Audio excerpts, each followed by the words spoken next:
सुनहरी परिंदा। पहला बाब, एक ख्वाब की शुरुआत।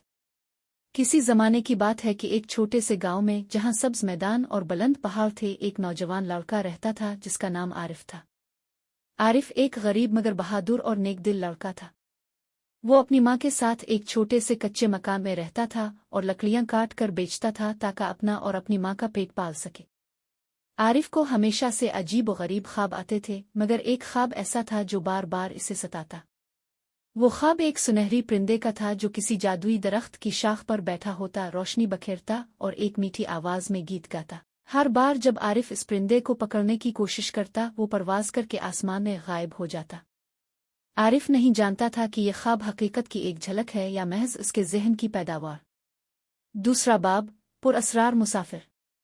एक दिन जब आरिफ जंगल में लकड़ियां काट रहा था तो इसने एक बूढ़े मुसाफिर को देखा जो थका हुआ और जख्मी मालूम होता था। आरिफ फौरन उसके पास गया और इसे पानी पिलाया।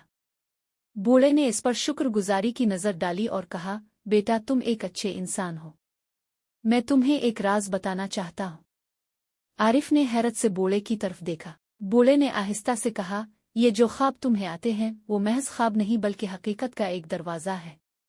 वो सुनहरी परिंदा इस दुनिया का नहीं बल्कि एक जादुई सल्तनत का बाशिंदा है।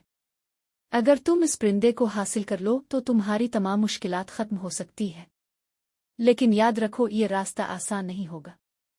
आरिफ ने दिलचस्पी से सवाल किया, ये परिंदा कहाँ पाया जाता है?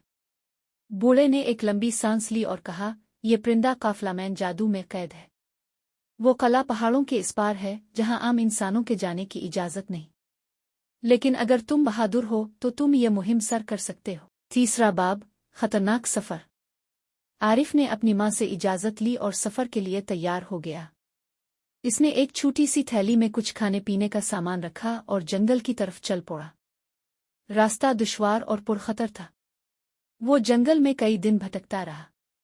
एक दिन वो एक गहरे दरिया के किनारे पहुंचा।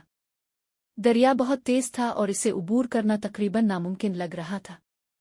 आरिफ मायूस होकर किनारे पर बैठ गया, मगर अचानक एक बड़ी मछली पानी से निकली और इंसानी जुबान में बोली, अगर तुम मुझे आजाद